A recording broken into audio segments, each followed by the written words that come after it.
والصلاة والسلام على رسول الله وعلى آله وأصحابه ومن تبعهم بإحسان إلى يوم الدين أما بعد. Para hadirin yang dimuliakan oleh Allah Subhanahu wa taala, pada kesempatan siang hari ini biidznillah taala kita masih membahas kitab Umdatul Ahkam wa la yazalul kalam fi babin jami'in. وقد نقل الحافظ عبد الغني المقدسي رحمه الله تعالى رحمة واسعة وعن جابر بن عبد الله رضي الله عنه عن النبي صلى الله عليه وسلم: من أكل ثوما أو بصلا فليعتزلنا أو ليعتزل مسجدنا وليقعد في بيته. Nabi Shallallahu Alaihi Wasallam bersabda, barang siapa yang makan bawang putih atau bawang merah, maka hendaknya menjauhi kami. Atau dalam riwayat yang lain beliau mengatakan hendaknya menjauhi masjid kami. Kemudian fa'utiya biqidrin fihi khadrat al-buqul fawajada laha rihan. Kemudian Nabi Shallallahu Alaihi Wasallam disuguhi oleh para sahabat radhiyallahu taala anhum dengan sebuah periuk bejana yang di dalamnya ada sayur-sayuran dan biji-bijian. Kemudian mendapatkan sesuatu yang beliau tidak sukai. Fa'ukhbira bima fihi minal buqul.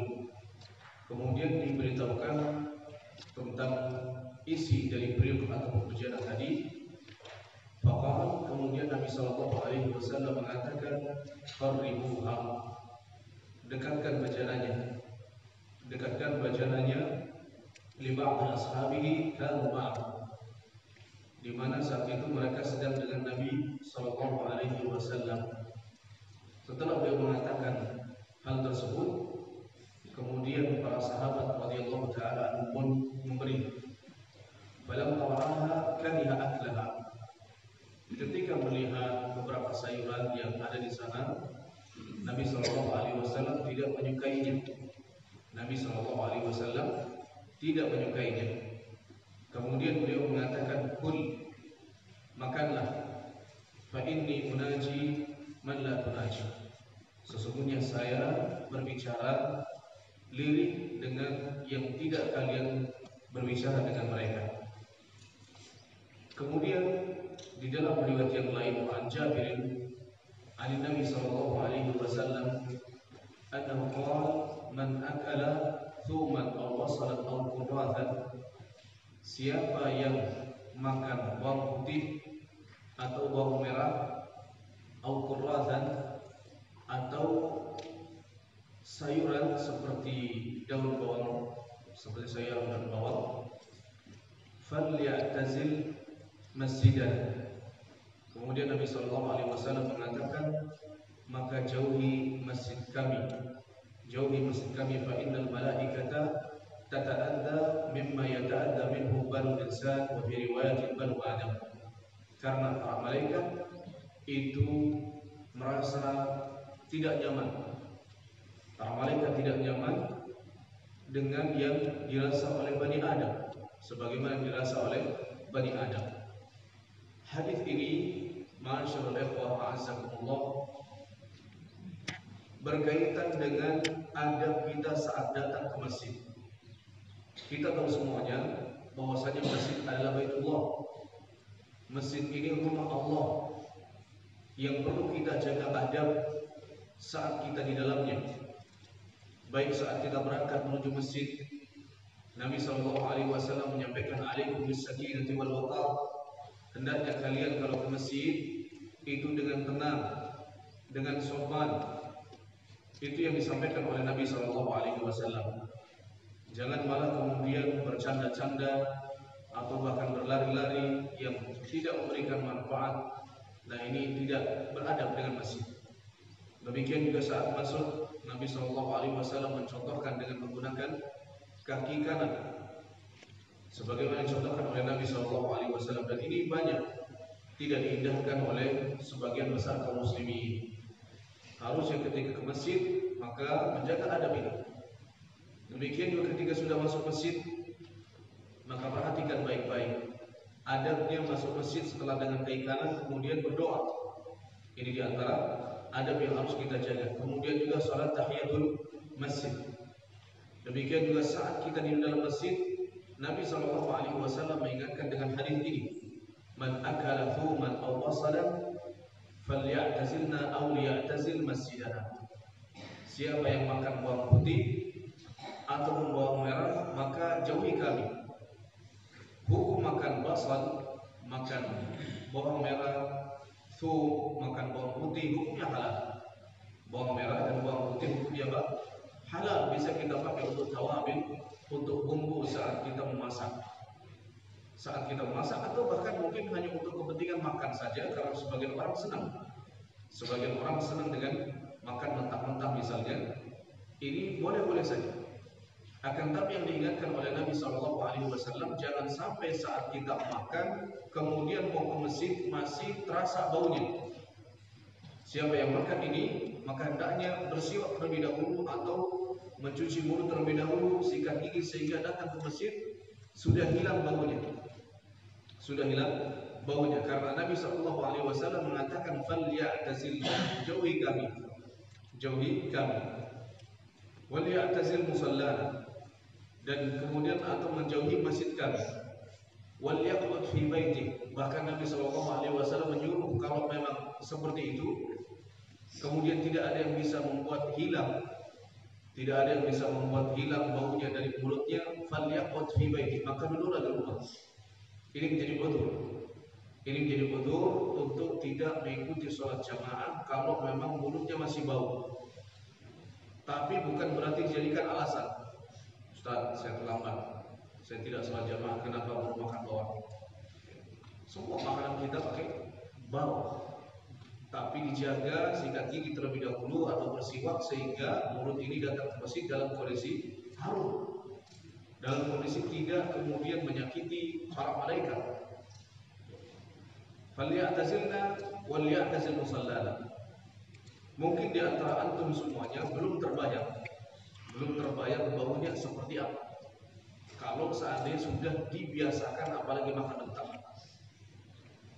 Kalau antum tahu misalnya orang-orang India, orang-orang Pakistan, orang-orang Bangladesh, orang-orang Burma, Nepal, itu makan bawang putih, makan bawang merah, hal yang biasa. Kemana-mana mereka makannya itu bawang mentah, bawang putih mentah, bawang merah mentah, sehingga keringatnya bikin pingsan orang. Baunya luar biasa. Itu berpengaruh dengan keringat. Sehingga ini masalahnya adalah bau yang memang menyiksa orang-orang yang ada di sampingnya. Dan betul, kalau di sana, di markas Syekh itu biasanya orang-orang India, orang-orang Bangladesh itu bagian masjid paling belakang. Ya, ada sekatnya khusus, dan mereka selalu di situ. Karena memang betul-betul mendekati masuk situ saja mau pingsan, baunya luar biasa. Kita yang nggak biasa makan seperti itu sangat terasa dan langsung pusing kepala. Maka Nabi SAW mengatakan falyatazilna wal ya'tazil musallana. Jauhi kami dan jauhi masjid kami. Ini menjadi udzur jika memang tidak ada yang bisa digunakan untuk menghilangkan. Tapi jangan sampai jadikan alasan untuk tidak sholat jamaah hanya karena mulutnya bau atau habis makan. Yang seperti ini bisa dihilangkan dengan apa saja, baik sikat gigi, siwak, atau mungkin setelah itu makan nanas atau makan apa yang bisa menghilangkan baunya. Maka yang penting baunya itu hilang. Dan Nabi SAW termasuk yang tidak suka dengan bau bawang putih, bawang merah. Tidak suka dengan baunya. Fa'utiya biqidrin fihi hadrat min al-bukun fawajada laha riha. Ketika disuguhi oleh para sahabat dengan sayur mayur, kemudian beliau merasa kayaknya ada baunya. Maka para sahabat memberitahu bahwa di situ hanya sayur-sayuran biasa. Tapi kelihatannya masih ada bau yang mirip dengan bawang merah dengan bawang putih. Maka fakariha aklaha, Nabi SAW pun tidak mau makannya. Dan ini tidak mengapa. Kalau kita memang tidak suka karena misalnya tidak terbiasa atau baunya yang membuat kita tidak senang, nggak apa-apa. Tapi manusia biasa seperti itu. Senang bau ini, senang makanan ini, tidak senang makanan ini. Tapi yang paling penting, la tasubbu ta'am. Jangan mencela makanan. Kalau sudah tidak suka, sudah diam saja. Karena mencela makanan berarti mencela siapa? Penciptanya. Siapa penciptanya? Allah Subhanahu wa Ta'ala. Kalau memang tidak suka, ya sudah, tinggalkan saja. Tidak usah banyak bicara, mengomentari tentang makanan tersebut. Jadi, tidak boleh mencela makanan. Maka Nabi SAW ketika melihat, oh ini sayur-sayuran, Nabi tidak tertarik, tidak suka. Ini manusiawi, ya, manusiawi. Antum ada yang masya Allah jengkol lebih indah, lebih enak, lebih lezat daripada rendang sapi misalnya. Wajar seperti manusia, senang makanan ini, senang bakso misalnya, senang rendang, sebagian antum biasanya senang soto dan lain sebagainya, sebagian yang lain nggak suka. Makanan ada kuah-kuahnya kayak becek-becekan air misalnya, nah, dianggap seperti itu, juga sehingga makanannya kering, nggak suka ada sayurannya. Manusiawi demikian. Yang paling penting tidak boleh kita mencela, tidak boleh kita mencela makanan yang ada. Waktu Nabi SAW disuguhi dhab, kadal gurun, beliau mengatakan, fa inni la ajidu dzalika fi ardi qaumi wa inni a'afu. Saya tidak biasa makan dhab, kadal gurun ini karena memang tidak biasa, dari kecil nggak pernah makan. Saya kalau makan ya agak merasa jijik, agak merasa ya tidak enak. Nabi SAW tidak mau, tapi tidak mencela. Jadi saat kita tidak senang dengan satu makanan, entah itu yang dibuat oleh ibu dapur, yang dibuat oleh ibu kita, disuguhi oleh tetangga, diajak teman makan satu makanan, kalau memang tidak senang, ya sudah, mohon maaf saya tidak bisa makan, sudah selesai. Jangan kemudian dicela, tidak boleh mencela makanan, tidak boleh mencela makanan. Bahkan di dalam riwayat ini Nabi SAW mengatakan, kul fa inni unaji man la tunaji. Makanlah wahai para sahabat, ya, karena saya ini berbicara dengan diri, dengan yang tidak kalian berbicara dengannya. Maksudnya Nabi SAW selalu bermunajat, bicara diri dengan Jibril alaihissalam. Sebagaimana di dalam riwayat setelahnya, Jabir meriwayatkan dari Nabi SAW mengatakan, fa innal malaikata tata'adda mimma yata'adda minhu banu al-insan. Para malaikat itu sangat tidak senang, merasa terusik, tidak nyaman dengan bau-bau yang seperti ini. Sebagaimana sebagian orang sama tidak senang dengan bau yang menyengat, misalkan bawang putih, apalagi lagi sholat, sangat mengganggu, menghilangkan kekhusyuan. Dan dari hadis ini tentu kita paham, ketika Nabi SAW mendapati sayuran, padahal bukan bawang putih, bukan bawang merah, tapi beliau tidak mau. Alasannya karena ada bau yang mirip, Maka yuqas ala al-basal, wa yuqas ala al-thum, wa yuqas ala al-khudrat. Maka dihukumi sama makanan-makanan yang memiliki bau yang tidak disenangi oleh orang. Jengkol halal, tapi baunya masya Allah, maka dihukumi sama. Antum makan silahkan, tapi habis makan ya sikat gigi atau makan apalah supaya baunya hilang. Sebelum berbersih diusahakan baunya sudah hilang. Atau misalnya rokok sudah jelas haram, baunya juga sangat menyibukkan dan membuat kesal orang-orang yang ada di samping kanan kiri. Di samping kanan kiri yang merasa kesal dengan bau yang sangat tidak sedap. Demikian juga seorang muslim, sebagaimana Nabi SAW mencontohkan, kalau datang ke masjid diupayakan menggunakan minyak wangi, ya, karena sebagian orang misalnya kondisi toksin badannya sangat banyak, ya, tentu setiap orang beda-beda. Semakin usianya bertambah, semakin usianya tambah tua, tentu toksin racun yang ada dalam badan lebih banyak. Ya, lebih banyak karena sudah berumur dengan makanan yang banyak, otomatis dari keringat, ini, itu dan sebagainya berbeda. Maka yang merasa tidak enak bau badannya segera kemudian seringkali menggunakan minyak wangi supaya tidak mengganggu malaikat, tidak juga mengganggu orang-orang yang berada di samping kanan kirinya. Dari hadis ini faedah yang bisa kita ambil, hurmatul masjid wa yanbaghi lil muslim an yukrimah. Hadis ini menunjukkan mulianya masjid dan hendaknya setiap muslim untuk memuliakan masjid. Bagaimana memuliakan masjid? Memuliakan masjid dengan kita datang tenang, berdoa, kemudian tahiyatul masjid saat masuk. Ini memuliakan masjid. Demikian juga membersihkan, kalau memang kotor, merapikan yang tidak rapi. Bahkan di zaman Nabi SAW, setiap kali di hari Jumat, Masjid Nabawi itu yubakhar. Yubakhar itu dikasih wewangi, dikasih wangian. Kalau dulu ya pakainya kayu dibakar dengan kayu yang bau harum. Ya, kalau sekarang misalnya di kita ada terharum tapi mahal, ya silakan dengan wewangian apa saja. Yang penting di hari Jumat disunahkan untuk dibuatkan wewangian supaya aroma masjid menjadi wangi. Apalagi masjid-masjid yang sudah tua, yang karpetnya sudah lama, diinjak kaki basah, wah ini baunya masya Allah. Hendaknya dikasih wewangian sehingga seorang yang sholat sujudnya nyaman. Jangan sampai sujud di kandang masjid seperti sujud di atas keset yang sudah kena kaki banyak orang.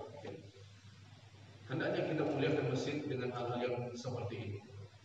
Terlebih memuliakan masjid, menghidupkan masjid dengan ibadah, sholat, tilawah, kajian, bukan melakukan amalan-amalan yang menjadi syariat. Ini yang bisa memuliakan masjid. Kemudian di antara faedah yang bisa kita ambil, an-nahyu an qurbanil masjid liman akala thawman aw wasalan aw qurratan aw ma yuqasu bidzalik. Di antara faedah yang bisa kita ambil, dilarang bagi orang yang habis makan bawang putih atau bawang merah atau kuraf yang seperti daun bawang, daunnya seperti daun bawang, untuk kemudian masuk ke masjid. Dilarang masuk ke masjid bagi orang yang habis makan bawang merah, bawang putih ataupun kuraf, kecuali orang yang sudah menghilangkan baunya, kecuali yang sudah bersikat gigi atau bersiwak atau makan makanan yang memang bisa mengalahkan baunya,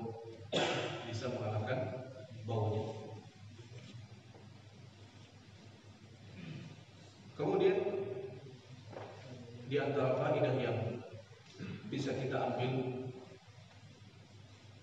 yambaghi muslim an yuhafidh 'ala al-khushu' fi shalah. Hendaknya bagi seorang muslim untuk berusaha menjaga khusyuk dalam salat. Dari mana? Karena bau-bauan ini diantaranya akan menjaga khusyuan kalau memang tidak bau. Beda ketika misalnya mulutnya bau, ya, otomatis orang yang akan ada di samping kanan, samping kiri, depan, belakang merasa terusik dengan bau-bauan yang seperti ini. Sehingga perlu dibersihkan mulutnya terlebih dahulu sehingga tidak bau apa saja, baik itu bawang merah, bawang putih atau makanan-makanan yang serupa.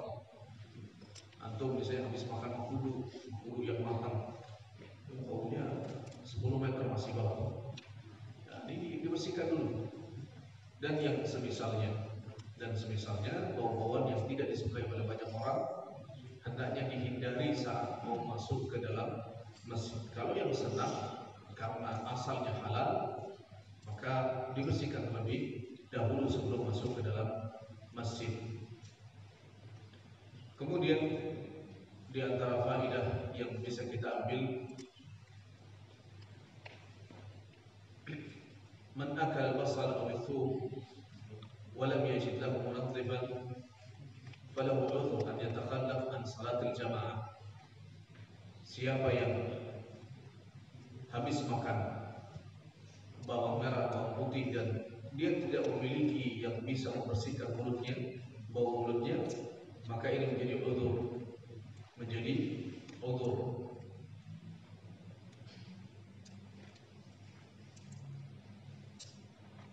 Udzur tidak mengikuti sholat jamaah. Udzur tidak mengikuti sholat jamaah. Karena Nabi SAW mengatakan wal yaq'ud fi baiti. Hendaknya dia duduk di rumahnya, artinya tidak usah ke masjid.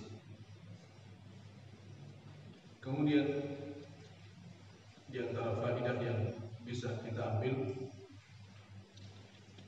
fakullu ma lahu raihatun karihah yukrahu liman akalahu an yadhhaba ila masjid. Segala sesuatu yang baunya tidak disukai oleh orang, baunya yang tidak disukai oleh orang, maka jangan segera ke masjid sampai dibersihkan terlebih dahulu. Artinya hukum makan bawang merah, bawang putih ini bukan cuma ini saja, tapi juga yang lain, semua yang baunya tidak disukai oleh kebanyakan orang. Kemudian di antara faedah yang bisa kita ambil,